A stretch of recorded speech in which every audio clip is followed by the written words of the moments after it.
سەروان تاهیر گۆمەشینی کاندیدی ژمارە 66 لە لیستی 105 یەکێتی نیشتیمانی کوردستان. ئەگەر متمانە و دەنجی ئێوەم بەدەستهێنا بۆ پەرلەمانی کوردستان چەند پرۆژەیەکم بەدەستەوەیە. یەکێک لە پرۆژەکانم کارکردنە لەسەر یاسای خانەنشینی و هەموارکردنەوەی یاساکە بە جۆرێک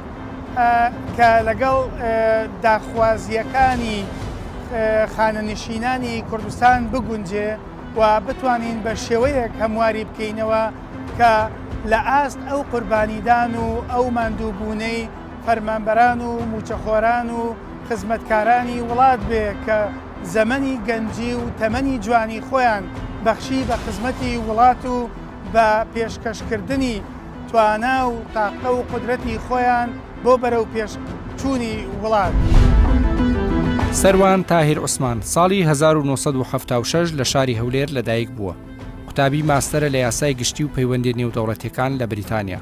زمانەکانی کوردی و عەرەبی و فارسی و هۆڵەندی و ئینگلیزی دەزانێت. چەند ساڵێک لە بواری کاری کارژێڕی جێگری بەڕێوبەری بەشی یاسایی بووە لە دیوانی سەرۆکایەتی هەرێمی کوردستان. سەرۆکی ڕێکخراوی هەردەم بووە بۆ کاروباری یاسایی و پرسەکانی مافی مرۆڤ.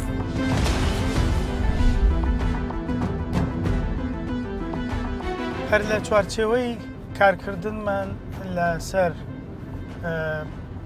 پرۆژەی هەموارکردنەوەی یاسای خانەنشینی سەردانی مامۆستایەکی هونەرمەندی بەڕێزی خانەنشینکراو دەکەین بۆی بزانین لە نزیکەوە ڕاو سەرنج و تێبینیەکانی ئەو بەڕێزە چییە؟ ئایا یاسای خانەنشینی ئێستا تا چ ئاست و ئەندازەیەک خزمەت بە مامۆستای خانەنشینی هونەرمەند دەکا و تا چەند تێبینی و سەرنجی هەیە لەسەر و ژیانی خانەنشینان بەگشتی و لە دیدی ئەو بەڕێزە چۆن هەڵدەسەنجێندرێ کەم و کوڕیەکانی چین، باشیەکانی چین، چ بکرێ بۆی پرۆژەکە دەوڵەمەندتر و باشتر بکرێ و چ شتێک هەیە کە دەکرێت لە پرۆژەکە لا ببردرێ و چۆن هەموار بکرێتەوە و چۆن ئەو هەموارکردنەوەیە لە ئاستی پێداویستیەکانی خەڵکی خانەنشین و خەڵکی بە ئەزمموی وڵاتەکەمانن. چکە زەمنێک ئەوانە تەمەنی جوانی و گەنجی خۆیان بەخشی بە وڵاتەکە بە کارکردن لە پێناوی پێشخستن و سەرخستنی پرۆسەکانی سیاسی و ئیداری و کۆمەڵایەتی لەو هەرێمەی خۆمان بۆیە دەبێت بە چاوی ڕێزەوە بە چاوی تەقدیرەوە سەیری خانەنشینانی بەڕێزی وڵاتەکەمان بکەیت چکە ئەوان ئەلفوبێی ئیداری و کۆمەڵایەتی و سیاسی و هەموو کایە و بوارەکانی ئەو وڵاتەیان داڕشتووە. ئیستا کاتێکە جیلی دوای ئەوان نەوەی دوای ئەوان کە دێ و دەیەوێ درێژە بە پرۆسەکانی ئەوان و تەواوکاری پرۆسەکانی ئەوان بکە پێویستمان بە ڕێنماییەکانی ئەوانە، پێویستمان بە وردەکاری ئەوانە.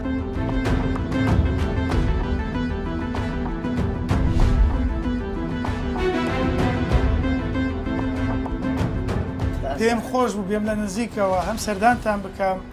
هەم هەندێک پرسیاریش بکەم چی پێتان باشە بۆ خاننشینی بکرێ یان ئەو کەم و کوڕیانە چین لە یاسای خاننشینی هەنا و من ئەگەر بوومە ئەندامی پەرلەمان چۆن دەتوانم داکۆچی و پارێزگاری وەکو پارێزەرێک ببمە پارێزەرێکی سەرسەخت داکۆچی بکەم لە مافی خانەنشینە. ئەوەتە کۆمەڵێ شتێ حەزەکەم بیرم. یەکەم شت ئەوکو جەنابیش فەرموود خانەنشین تەمەنی لاوێتی سرف کردووە بۆ خزمەتی ئەم وڵاتە. ئێستا هەموو پاداشتەکەی ئەو موچەیە کە وەریەگرێت ئەبێ قیاسە بکرێ بزانین ئەو موچەیە بەشێکە یان نایکە بە جۆری زۆرۆ ژیانی. دوو من کەوەکو خانەنشینێکە موسمانیەکەچم بۆ بانک بۆ موچەکەم وەربگرم وا بزانم لای من ناخۆشترین ڕۆژی ژیانمە. بۆچی ناخۆشترینە؟ مەسەڵەن تەماشاکەی لەوری 2000 کەس وەستاوە لەبەر هاوین لەبەر سووری هەتاو ئەوە زستانیش لەبەر باران و ڕەشاڵە. ئەوەی کە من لە تۆشمێت هەر نامێت لە هۆڵی پەرلەماندا بش بە دمانی بجار تێجاراوی دەست بەرزکەنەوە. پێویستە ئەندام پەرلەمان جوڵەی هەبێت بەڵێ بەڵێ جوڵەی هەبێ مابستمی لە شوێنە گشتەکان لە شێخانە شابەکان لە بازارە شابەکان جۆخڵاق بێ جۆ بگرێ ئەو شتانی کە ئەوان ئەیلێن هیچ کەسێ بەبیریان نایەت کە ئەو شتانە لە جەلسەکانە بکەواتە کاتێک کە دەڵێ ئەندامی پەرلەمان نابێت سێ چوار جار لە ساڵێکە و لە مانجێکە دەست بەرزکاتەوە لەنەوە خانەنشین بەڕای من دوو جار دەبێت کاری لەسەر بکرێ جارێکیان وەکوەوەی کە کەسێکی بەقەدرە لە ناو کۆمەلگا جارێک کەش وەکو حاڵتە مرۆڤایەتیەکە بەڵام خانەنشین دوو جار با بڵێم غەدری لێ دەکرێت بەڕای من ئێستا دانیچیانەوەی لە سەردەمی خزمەتکردنی خانەنشین پاشەکەوت لە موچەکەی کراوە بۆی کاتێک کە خانەنشین دەبێت و موچەی پێ بکرێت بەڵام ئیسا تەماشا دەکەین لە موچەی خانەنشینیش هەم دیسان پاشەکەوت لێ دەکرێت واتە خانەنشین دوو جار پاشەکەوت لێ دەکرێت لە کاتێکە پێویستمان بێ و پاشەکەوت نییە لەبەرەوەی قورسی ژیان و ئاستی بژێوی ژیان لەو ئاستەیە کە خانەنشین لەبەرەوەی ناتوانێت هەموو کارێک بکە یا بۆی ناکرێ یا ڕەنگە لە ڕووی کۆمەڵایەتیەوە حەز نەکە هەموو کارێک بکات چکە 2000 ئەستێرەیەکە کەسێکە دیارە لە شاشەکانەوە چۆتە هەموو ماڵ و لای هەموو کەسێک دەبێت لای پێشەوە یەکەم جار ئەو ئاریشەیە چارە بکەین نابێ خانەنشین دوو جار پاشەکەوت لە موچەکەی بکرێ هاوڕای لەگەڵ مامۆستا هاوڕام ئەگەرەوە بکرێت زۆر چاکە و هەموو کەسێکی هەر پێی خۆشەوە ئێستا کێشەی هەموو خانەنشینێک ئەو پاشەکەوتی موسێ ئەلبەتە کە باسی خانەنشین دەکەین وەکو تایتڵ وەکو مانشێتەکە باز لە خانەنشین دەکەین جینا خانەنشین ڕەنگە بەرگە و بابەت و جزئیاتی زۆری تێدابێت ئێمە کە باز لە خانەنشینی فەرمانبەر دەکەین لێرە بەڵام مەبەستم پرۆژەکە گشتگیرە بۆ نمونە ئەندامی پەرلەمان کە 4 ساڵ پەرلەمان تارە بەڕای من پێویست ناکە خانەنشینی پەرلەمان بی دەکرێت کە پەرلەمان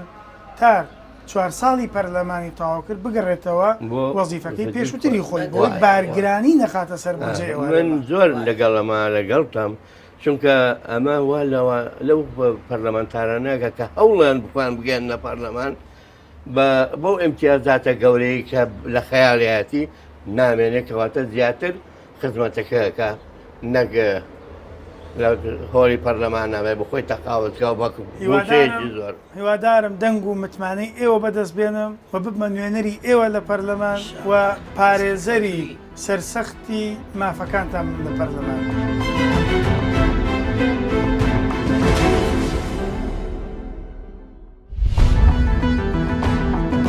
هەر کەسێک لە ناو دەوڵەت کارمەند بێت لە بوارەکانی شارستانی یان سەربازی یان هێزەکانی ئاسایشی ناوخۆ پاش تەواوکردنی ماوەی یاسایی کە بە شێوەیەکی گشتی تەمەنی 63 ساڵیە مافی ئەوەی هەیە پاش ساڵانێک لە کار و ماندووبوون خانەنشین بێت و لە بەرامبەر ئەو ئەرک و ماندووبوونەی ئەنجامی داوە و لەو بڕەپارەی کە بە درێژایی تەمەنی خزمەتی لی پاشەکەوت کراوە موچەیەکی شایستەی بۆ دابین بکرێت کە بتوانێت ساڵانی کۆتایی تەمەنی خۆی بەبێ منەتی کەسانی تر بەسەر ببات. بەڵام ئەوەی ئەمڕۆ لە کوردستان تێبینی دەکرێت تۆمارکردنی ناوی کەسانی ناشایستە بە پلەی تایبەت و باڵا لە ڕیزی خانەنشینی کە یان بە هیچ جۆرێک لەم پۆستانەدا ئەرکیان نەبووە یان ماوەیەکی زۆر کەم ئیشیان کردووە. سەرباری هەموو ئەمانە ناهاوسەنگی لە نێوان خانەنشینی کارمەندی ئاسایی و پلەی تایبەت بۆتە هۆی ئەوەی کە حکوومەت و پەرلەمان لەژێر کاریگەری ڕایگشتی و جەماوەریدا بیر لە چاکسازی بکەنەوە و هەوڵ بدەن بە جۆرێک لە جۆرەکان ئەم بوارە ڕێک بخەنەوە.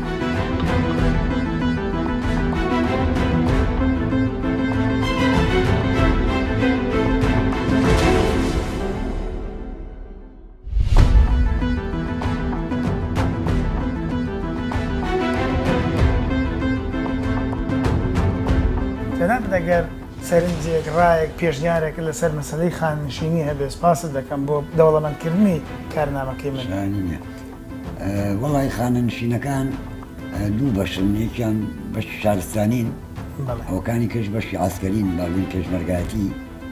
ئەوانەی کە خەباتیان هەبوو لە شاخ چ ڕێخستن بوو بن چ پێشمەرگە بوو بن پێویستە بە پێی ساڵانی خزمەتی خۆیان ماشیان بۆ بگرێتەوە موچیان بدرێتێ بەڵام با فەرق لە بینی کەسێک و کەسێکە نەبێ ئیلا بە خزمەت نەبێت نەک فەرق لە بینی خانەنشینێک و خانە نشین کراوێکی ترا هەبێت بە پێی ئەوەی بە پێی دەرەجەی خزمەتی یا نزیکبوونی لە ڕێزمە لە کەسێکی مەسئول توانێت لەگەڵ عینەن برادەرەکەی بەرامبەریە بە هەمان خزمەت و بە هەمان تێکۆشان ئەو پلەیەکی زیاتری هەبێ و فەرقی هەبێ لەگەڵێکی کە ئەبێ بەڕاستی ئەبێ ئەو قانونەوە تەطبیق بکرێ کە فەرق نەبێ ئیلا بە پێی خزمەت نەبێ ئێوە بتوان لە پەرلەمانە ئینشەڵا دەرچوون زەخت بکەن لە حکوومەت لەو لیژنەیە کە ئێوەی تێدان بۆ ئەوەی ئەو قەرارە تەنفیز بکە و فەرق و تەواپوتیش نەمێنێ لە بینی خانە نشینکراوێک و خانە نشینکراوێکی کە یەکێک بە پێی فیل ڕەتبەی بگرێتێ و یەکێکیش هیچ قانون لەسەروی هەموویەوە بێ و قانونەکەش بە شەخص دەستکاری نەکرێ ئللا لە مەجلیسی پەرلەمانە نەبێت بۆ هەموارکردنەوەی پرۆژیاسەی خاننشینی چ بەڕای جەنابەت باشە بکرێ و ئاریشەکانمان چی؟ ئینشاڵڵا دەنجی خەڵکی کوردستان بەدەست دێنی بێ پێش هەموو شتێک کار لەسەوەی پری دوویدارەی نەمێنێ و هێزی عسکەری بێ بە یەک هێز ئەنجا دابەزی بۆ سەر خزمەتی ناو حکومەت و حیزبەکانی خۆمان بە تایبەتی ئەمە ناو من باسی یەکێتی نیشتیمانی کوردستانەکەم یەکێتی نیشتیمانی کوردستان لە سەرەتاوە حیزبێک بوو حیزبێکی نمونەی و سەردەم بوو بعضی ئەستا بۆتە حیزبێک لە دوای ئەوەی کە هات نەشارەوە دەستیان لە شارجی بوو بوون بە حیزبی توجارڕەت هەموو مەسئولەکانی ئێمە بۆتە توجارڕەت بە میلەتەکەی خۆیانەوەکەن سەردەمێکە من خەڵکی لادێ بووم کە ئەم مەسئولانە ئێمە هاتوونە دەرەوە بۆ پێشمەرگایەتی خۆیان و جووتێ پێڵاو بوون خەڵکی لادێ کەری هەبووە دوولەڕی حەزلی وڵاقی هەبووە خانووی هەبووە مەڕی هەبووە پێشمەرگایەتیشی لەگەڵ کردن و خزمەتی شۆڕشیشی کردووە ئێستەکانە خەڵکی لادەی هەلسەر بووەتەوە حکوومەت هەتا دوویدارەیەکەی ڕێک نەخاتەوە هێزی عەسکەری ڕێک نەخاتەوە بڕیاری سلێمانی و هەولێر و دووەکێک بڕیار نەبێ هیچ حسابی شتیان ناکرێت بە تایبەت باسی مەسەلەی خاننشین بکەین بە تایبەت مەسەلەی خانشکە هەمسن ئیشارەتی پێدا پلەی بەرز و نزم نەمێنێ هەرکەس بە پێی خزمەتی خۆی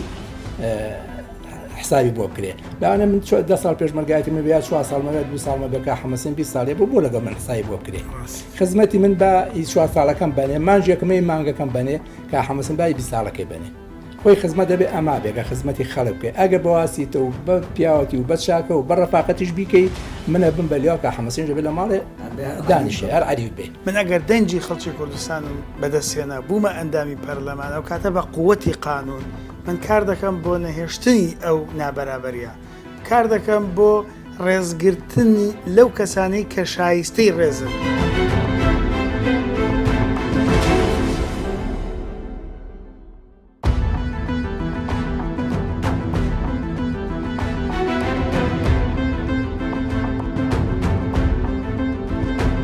کارنامەی من کۆمەڵێکن بەڵام دانەیەک لەوانەیە کە ئێستا دەمێ باسی سەر بکەین مەسەلەی خانەنشینیە خاننشینی ئاریشەکانی چین کەموکورتیەکانی چین چکامان تەمەنی گەنجی و جوانی خۆیان بە دەوڵەت بەخشیە بە وڵات و بە ئیدارە بەخشیە لێرەدا جارە پێچەوانە دەبێ حکوومەت ڕێزیان لێ بگرێت بە بۆچوونی خۆم پێویستە و حیزبی کە هەر کاندیدەکەڵش بێرێت پێویستە کۆمەڵە شت هەیە لەو شخصا هەبێت یەکەم شت پێویستە زمانی بێزگە لە زمانی دایک چەند زمانێکی تر بزانێت دووەم واز لە شەهادە بێنە کە شەهادە لە وڵاتی ئێمە مجرد بۆ تعدیلی ڕاتبە بەڵام بنەماڵە شخصێتی ئەو کەسە شارستانێتی ئەو کەسە ڕۆشنبیرێتی ئەو کەسە تا چ حدێک تەواضعیتە تا چ حدێک شت تەقبولەکات ئاستی توونڕەوی چۆنە ئاسی نەرمڕەوی چۆن کە تۆ لەم حاڵەتیانە کاڵین خزمەت گوزار ئەبێ خۆت بە خزمەکار بزانی کە خزمەتکاریش ئەبیت بۆچی خزمەتگای تۆ بۆ کۆمەڵەکە و نەک بۆ من بۆی کە ئێمە لەم مەرحەلەیە بە حەقەت پێویستمان بە دەستکاریکردنی چاکسازی هەیە لە هەموو بوارەکان بەلای منەوە بەپێی تەجروبەی ژیانی خۆم کە زۆر دنیا گەڕاوم لە ساڵانی حەفتاکانەوە ئەوەی کە لای من ڕوون و ئاشکرا لە ناو کۆمەلگا دوو شەریحە زۆر گرنگن یەکەم مناڵ کە ئایندەی کۆمەلگایە جوانە کە ئەمە ئەبێت بە هیچ شێوەیەک ئەبێ پەرلەمان هەموو ئیمتیازاتێک بە مناڵ لەبەری کە ئایندەی خۆیەتی ئاوێنەکەی خۆیەتی بەڵام بەداخەوە سەرێکی لە وڵاتی ئێمە مناڵێک لە دایکە بێ مانگی 10,000 دیناری معاشەکەیتی مەفروزە نە مەفروزە ئێمە خاستن لە کوردستانیشە ئێستا کە خەریکە عەدەدی نفوسمان بەرەو کەمیە ڕات هۆکارەکەی ئەوەیە کە مناڵ ئەو پارەی بۆ نەبڕاوتە تاکو دایک و باوک بتوانێت پەروەردەی بکات. شەریحەی دووەم کە خانە نشینە، بەڵام من هەموو خانە نشینێک ناڵە. ئەو خانە نشین کە بە پێی تەمەنی خۆی خزمەتی کردووە کە 30 ساڵێک 35 ساڵێکی هەیە اینجا خانە نشین کراوە. لەم تەمەنی ئێمە کە خانە نشینەکرێت ئەم تەمەنە کۆمەڵگا پێویستی بەوە کە ئەم تەمەنە تەمەنی ڕاوێژکاریە. ڕاوێژکار پڕ ئەزمونە پڕ تەجربەیە بە حکمی ئەزمونەکەی ئەبی بە ڕاوێژکار کەواتە پێویستی بەوە هەیە ئەم کات برادەرە ئەم شخصەکە خانە نشین کراوە نەک بڕە لە چاخانەدا بنیشێ و لە لای ئێمە بڵێن وەڵا پیر بوو ڕێنا ئەکات و ئەملا ئەولا ئەم حساباتانە ئەمە زۆر غەڵەتە. بەڵام ئێمە من داوا ئەەکەم لە ڕێی جەنابتەوە کە ئینشاڵڵا چیتەوە مەرحەلەیەوە خانەنشین پێویستی بەچێ خانشین پێویستی بێ لەم تەمەنا کاری بۆ بدۆ خۆبەخشانە کارکە. من کار دەکەم لە پێناوی هەموارکردنەوەی یاسای خانەنشینی بۆ ئاستێک کە لە ئاستی پێداویستی ژیانی خانەنشین بێت.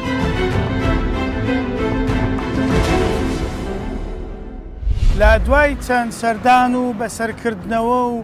گەڕانمان لە لای چەند کەس و کەسایەتیەک سەبارەت بە هەمواری پرۆژە یاسای خانەنشینی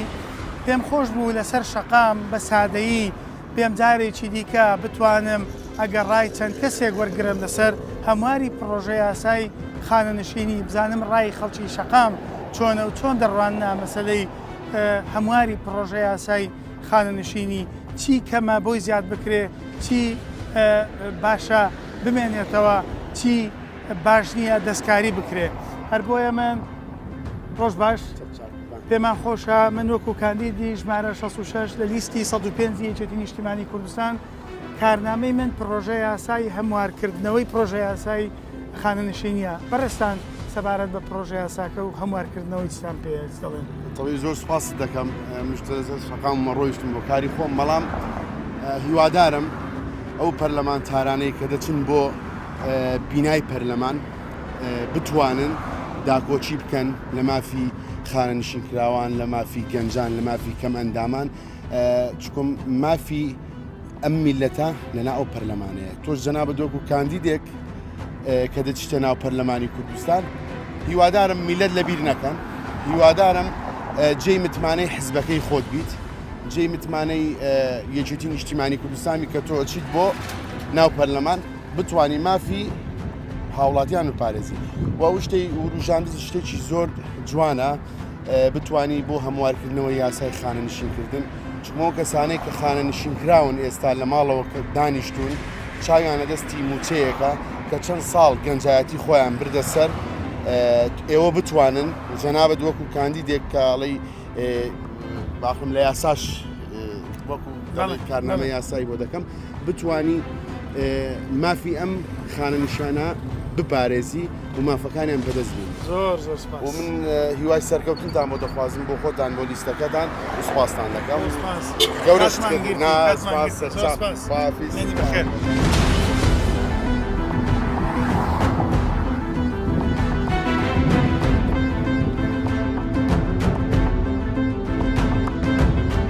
ئێستا لە بەردەم باڵەخانی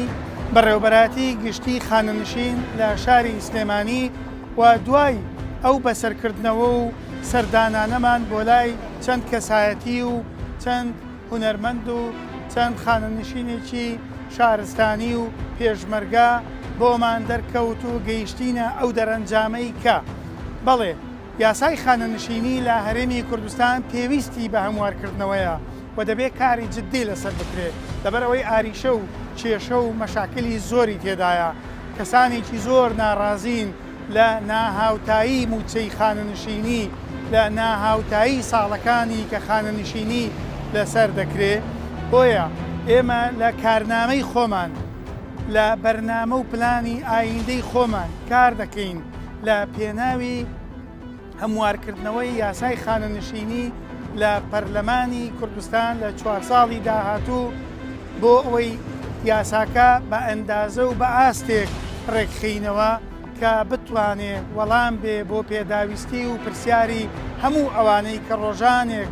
ژیانی خۆیان گەنجەتی خۆیان جوانی خۆیان تەمەنی خۆیان وزەی خۆیان پێشکەش بە دەوڵەت کردووە و ئێستا ئەوڕۆ پێویستە دەوڵەت پێویستە پەرلەمانی داهات و حکوومەتی داهات و ڕێز لە ساڵانی تەمەنی خەباتی ئەوان بگرێ و بەڕێزەوە مامەڵە لەگەڵ قۆناغی خانەنشینیان بکاتن. من لە کارنامەی خۆم ئەگەر دەنجی ئێوە ئەگەر متمانەی خەڵکی کوردستانم بەدەستهێنا و چوومە پەرلەمان و بووم بە ئەندامی پەرلەمان وەک یاساناسێک وەک کەسێکی قانونی کار دەکەم لە پێناوی هەموارکردنەوەی پرۆژە یاسایی خانەنشینی. جگە لە پرۆژە یاسایی خانەنشینی کار دەکەم بۆ کار ئاسانیکردن بۆ گوزەران چاککردنی خاوەن پێداویستیەکانی خاوەن پێداویستی تایبەت، کار دەکەم بۆ پیاوان، بۆ گەنجان، بۆ خانمان، بۆ هەموو ئەو چین و کێژانەی کە پێویستە ئاوڕی فەرمی و تەواویان لێ بدرێتەوە.